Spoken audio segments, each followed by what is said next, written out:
आप सभी को नमस्कार। आज मैं आप सभी के समक्ष एक धार्मिक कहानी लेकर आई हूँ कि भगवान शिव ने बताया कि किस पाप के कारण स्त्री समय से पहले विधवा हो जाती है। तो श्रवण करते हैं ये कहानी। एक समय की बात है, माता पार्वती ने भगवान शिव से पूछा, स्वामी, किस कारण से एक स्त्री समय से पहले विधवा हो जाती है और ऐसा वह कौन सा पाप है जो एक पतिव्रता स्त्री को भी विधवा बना डालता है? क्या स्त्री के विधवा होने के संकेत पहले से ही मिलते हैं तथा स्त्री का वह कौन सा अंग है जिससे यह पता चलता है कि स्त्री विधवा होगी या नहीं? फिर भगवान शिव ने कहा, हे देवी पार्वती, तुमने उचित ही प्रश्न किया है। यह सत्य है कि कुछ स्त्रियों के भाग्य में जल्दी विधवा होना लिखा हुआ होता है, चाहे वह पतिव्रता ही क्यों ना हो। किंतु एक पाप के कारण स्त्री विधवा बनती है और स्त्री के शरीर का एक अंग उसके विधवा होने का संकेत भी देता है। हे देवी पार्वती, तुम्हारे इन सभी प्रश्नों के उत्तर मैं तुम्हें एक छोटी सी कथा के माध्यम से दूंगा, इसलिए तुम इस कथा को बड़े ही ध्यान से सुनना। एक समय की बात है, उत्तर प्रदेश में एक सेठ रहता था। उस सेठ का नाम मामचंद था। वह बड़ा ही धनवान था। उसके घर में किसी चीज की कोई कमी नहीं थी। उसके 2 लड़के और 2 लड़कियां थी। उसकी दोनों लड़कियों का विवाह अच्छे खानदान में हो गया था, परंतु सेठ की एक लड़की को दुर्भाग्य का सामना करना पड़ा और विवाह के 9 साल बाद ही विधवा हो गई और अत्यंत दुख में जीवन बिताने लगी। उस विधवा स्त्री का नाम था फूलवती। फूलवती अत्यंत सुंदर, चरित्रवान और पतिव्रता स्त्री थी, किंतु उसके भाग्य में जो दुख लिखा हुआ था वह उसके साथ घटित हो गया। फूलवती के पति ने विवाह के समय केवल फूलवती का सुंदर रूप और उसके पिता की धन संपत्ति देखी थी, जिस कारण से उसे भी जल्दी ही शरीर का त्याग करना पड़ा। बचपन से ही फूलवती के शरीर के अंगों पर उसके विधवा होने के लक्षण दिखाई दे रहे थे, लेकिन किसी ने उस पर ध्यान नहीं दिया। फूलवती के पिछले जन्म के कर्मों के कारण ही उसे इस जन्म में विधवा होना पड़ा था। भगवान शिव ने कहा, हे देवी पार्वती, अब मैं तुम्हें फूलवती के पूर्व जन्म की कहानी सुनाता हूँ। फूलवती का पिछले जन्म में एक ब्राह्मण के घर में जन्म हुआ था। उसका नाम था सुकन्या। वह ब्राह्मण राजा को अत्यंत प्रिय था, जिस कारण से ब्राह्मण का घर धन धान्य से भरा हुआ था। उसके पास बहुत सारी धन संपत्ति थी, जिस कारण से वह बहुत ही उन्मत्त हो गया था। वह ब्राह्मण अपनी पुत्री सुकन्या से बहुत प्रेम करता था, क्योंकि वह उसकी इकलौती बेटी थी। सुकन्या अपने पिता के अत्यधिक लाड प्यार से बिगड़ गई थी। उसके पिता उसकी हर इच्छा को पूरी करते थे। उसे कभी किसी चीज की कोई कमी नहीं पड़ती थी। सुकन्या ने अपने जीवन में कभी दुख नहीं देखा था और उसे अपनी सुंदरता पर अत्यधिक घमंड था। फिर जब सुकन्या जवान हुई तो उसके पिता ने उसका विवाह करने की सोची, लेकिन उस ब्राह्मण की एक शर्त थी कि जो भी सुकन्या से विवाह करेगा वह उसके साथ उसके पिता के घर में ही रहेगा, अर्थात घर जमाई बनकर रहेगा। ब्राह्मण ने अपने सभी रिश्तेदारों को यह बात बता दी और चारों तरफ यह बात फैल गई। कई विद्वान और ज्ञानी पंडित सुकन्या के घर पर उसे देखने के लिए आ गए, लेकिन सुकन्या ने किसी को भी पसंद नहीं किया। सुकन्या ने कई विद्वान ब्राह्मणों को अपमानित करके घर से बाहर निकाल दिया। फिर एक दिन अत्यंत सुंदर ब्राह्मण भिक्षा मांगने के लिए सुकन्या के घर पर आया, जिसे देखकर सुकन्या उस पर मोहित हो गई और अपने पिता से कहने लगी कि वह इस ब्राह्मण से विवाह करेगी। यह सुनकर सुकन्या के पिता ने स्वीकृति दे दी और उस भिक्षुक ब्राह्मण को सुकन्या से विवाह करने के लिए पूछा, तो उस भिक्षुक ब्राह्मण ने भी हाँ कह दी। फिर सुकन्या और उस ब्राह्मण का विवाह संपन्न हुआ और वह विवाह के समय बहुत प्रसन्न थी, क्योंकि उसे उसका मनपसंद जीवन साथी मिल चुका था। विवाह हो जाने के बाद कुछ दिनों तक सुकन्या अपने पति के साथ बड़े ही प्रेम से रहने लगी और उसकी सेवा करने लगी। लेकिन कुछ ही दिनों के बाद सुकन्या ने अपना असली रंग दिखाना शुरू कर दिया। सुकन्या अपने पति को नौकर की तरह समझने लगी और उसकी आज्ञा का पालन करने की जगह उसे ही आज्ञा देने लगी। सुकन्या अपने पति को उसके नाम से बुलाने लगी। खुद अपने पति के पैर दबाना छोड़कर अपने पति से ही खुद के पैर दबवाने लगी। सुकन्या स्वेच्छाचारिणी थी। वह पति को बिना बताए ही घर से बाहर चली जाती थी। कभी पति की कोई बात नहीं मानती थी। पति से पहले ही भोजन करती थी। किसी भी धार्मिक कार्य में पति के साथ नहीं बैठती थी। अब अपनी पत्नी का ऐसा व्यवहार देखकर सुकन्या का पति बहुत दुखी रहने लगा। उसे सुकन्या को बहुत समझाने की कोशिश भी की, लेकिन वह नहीं मानी। सुकन्या अपनी ही मनमानी करती रहती थी। सुकन्या की माता ने भी उसे समझाने का प्रयास किया कि स्त्री को अपने पति के साथ ऐसा व्यवहार नहीं करना चाहिए, लेकिन सुकन्या ने अपनी माँ की बात भी नहीं मानी और वह जानबूझकर अपने पति को अपमानित करती रहती थी। दिन रात पति की बुराई करना, उसे अपशब्द कहना, उसे नाम लेकर बुलाना आदि प्रकार के निंदित कार्य वह रोज करती थी। सुकन्या का पति भी उससे बहुत परेशान हो गया था। फिर एक दिन उसने बहुत विचार किया और सुकन्या को छोड़कर जाने का निश्चय किया। सुकन्या का पति बिना बताए किसी को भी अपने घर को छोड़कर चला गया।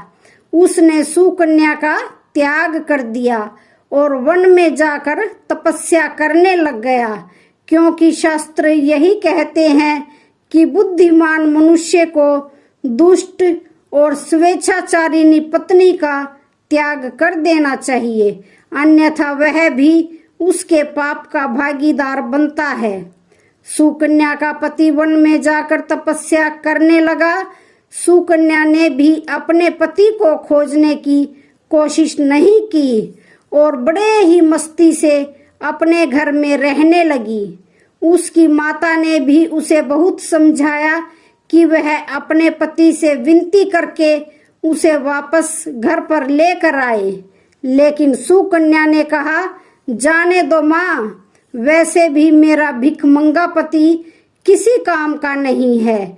उससे विवाह करके मैंने उस पर ही उपकार किया था, लेकिन वह मूर्ख मुझे ही छोड़कर चला गया। ऐसे मूर्ख पति के साथ रहने से तो अच्छा है मैं अकेली ही रह लूंगी। मैं इतनी सुंदर हूँ कि कोई भी पुरुष मुझसे विवाह कर लेगा। सुकन्या की ऐसी बातें सुनकर उसकी माँ भी दुखी होने लगी। उधर सुकन्या का पति ध्यान मगन होकर तपस्या करने लगा और सांसारिक बंधनों से मुक्त होकर ईश्वर की भक्ति में लगा रहा। फिर कुछ दिनों बाद सुकन्या के पिता के साथ एक घटना घटी। उसे राजमहल में चोरी करते हुए एक सैनिक ने पकड़ लिया और राजा को इस बात की सूचना दी। राजा उस पर बहुत क्रोधित हुए और उसका सारा धन संपत्ति छीनकर उसे कारावास में डाल दिया। सब कुछ छीन जाने के कारण सुकन्या बहुत गरीब हो गई और उसकी माँ और सुकन्या अब दूसरों के घर पर काम करने के लिए जाने लगी। सुकन्या के पिता तो कारावास में बंद थे, तो उसे और उसकी माँ को सारा काम करना पड़ता था। तब सुकन्या को अकेलापन सताने लगा। घर में कोई भी पुरुष नहीं था, इसलिए उनकी रक्षा के लिए कोई भी नहीं था। अब सुकन्या को अपने पति की याद आने लगी, लेकिन सुकन्या का पति तो वन में सन्यासी बनकर बैठा हुआ था। फिर सुकन्या अपने पति को ढूंढने के लिए जंगल में चली गई, लेकिन उसे उसका पति कहीं पर भी नहीं मिला। वह जंगल में चारों तरफ घूमने लगी, लेकिन उसे उसका पति नहीं मिला। फिर वह एक जगह पर विश्राम करने बैठी तो अचानक उस जगह पर एक काला सर्प आया और उसने सुकन्या को डस लिया और उसी क्षण सुकन्या की मौत हो गई। मृत्यु के बाद यमदूत सुकन्या को पकड़कर यमलोक ले गए। यमलोक में जब सुकन्या यमराज के सामने पहुंची तो यमराज ने उसके पाप और पुण्य का लेखा जोखा देखा और देखकर यमराज कहने लगे, यह तो अत्यंत पापी स्त्री है।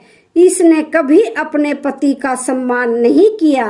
इसने बार बार केवल अपने पति का अपमान ही किया है। यह उसका नाम लेकर बुलाती थी और अपने पति के साथ नौकर की तरह व्यवहार करती थी। ऐसी दुष्ट स्त्री को तो नरक में भेजना चाहिए। फिर सुकन्या नरक में चली गई। अनेक वर्षों तक नरक में सजा भुगतने के बाद सुकन्या को अपने पूर्व जन्म के कर्मों का प्रायश्चित करने के लिए फिर से मनुष्य जन्म प्राप्त हुआ। जो पाप सुकन्या ने किए थे, उस पाप के कारण सुकन्या के शरीर पर विधवा होने के लक्षण प्रकट हुए थे। फिर भगवान शिव ने कहा, हे देवी पार्वती, अब मैं तुम्हें उन चिन्हों के बारे में बताता हूँ जिस स्त्री के अंग पर ऐसे चिन्ह होते हैं, वह स्त्री समय से पहले विधवा होती है। भगवान शिव ने कहा, हे देवी पार्वती, यदि किसी स्त्री के पैर पसीने रहित हों, उन पर नसें दिखाई नहीं देती हों, उसके पैर चीकने तथा कोमल हो, तो वह स्त्री सुख भोगने वाली तथा ऐश्वर्यशाली होती है। यदि स्त्री के पैर का अंगूठा गोल मटोल हो, तो वह स्त्री पतिव्रता एवं ऐश्वर्य वाली होती है। यदि स्त्री के पैर के अंगूठे पर नसें दिखाई देती हो, तो वह दुर्भाग्य से युक्त व्यभिचारिणी होती है। बहुत छोटे अंगूठे वाली स्त्री क्लेश करने वाली और दुख भोगने वाली होती है। अंगूठा यदि चपटा हो, तो वह स्त्री गर्भधारण क्षमता में दुर्बल होती है। यदि किसी स्त्री के पैर की तर्जनी उंगली अंगूठे से भी बड़ी हो, तो वह स्वच्छंद अर्थात अनेक पुरुषों से संबंध बनाने वाली होती है। यदि किसी स्त्री के पैर की उंगलियां परस्पर मिली हुई हो और एक दूसरे के नजदीक हो, उंगलियां गोल एवं सीधी हो और नाखून पतले और छोटे हो, तो वह ऐश्वर्य वाली होती है और ससुराल में सुख भोगती है। फिर भगवान शिव ने कहा, हे देवी पार्वती, अब मैं विधवा स्त्री के पैर के लक्षण बताता हूँ। यदि किसी स्त्री के पैर का अंगूठा बहुत बड़ा हो और आगे से गोल हो और उसके नाखून टेढ़े मेढ़े हों, तो अंगूठे पर नसें दिखाई देती हों, तो उस स्त्री के विधवा होने के योग बनते हैं। यदि स्त्री की एड़ी बहुत बड़ी हो तो वह मृत्यु पर्यंत दुख भोगने वाली होती है, और यदि स्त्री के पैर मांस रहित हों तो ससुराल के भाग्य को नष्ट कर देती है। यदि स्त्री के पैर की अनामिका उंगली बाकी उंगलियों की तुलना में बहुत छोटी हो तो वह कलह करने वाली और घर के वातावरण को बिगाड़ने वाली होती है। यदि किसी स्त्री के पैर की मध्यमा उंगली अर्थात बीच की उंगली ज्यादा लंबी हो तो वह विवाह के लिए अयोग्य होती है। जो स्त्री चलते समय पैर पटकती हुई चलती हो और धम धम की आवाज करती हो तो वह अपने पति का विनाश करने वाली होती है। फिर भगवान शिव ने कहा, हे देवी पार्वती, इन्हीं लक्षणों के कारण सुकन्या समय से पहले विधवा हुई थी। पिछले जन्म के कर्मों के कारण ही स्त्री के विधवा होने के योग बनते हैं। जो स्त्री अपने पति का अपमान करती है, उसका नाम लेकर बुलाती है तथा उसके भोजन करने से पहले ही भोजन करती है, तो वह स्त्री निश्चित ही समय से पहले विधवा होती है।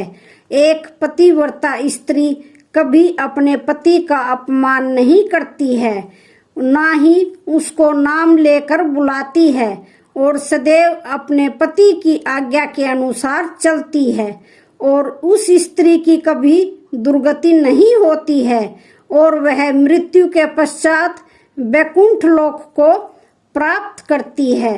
तो आज की वीडियो का यहीं पर समापन होता है।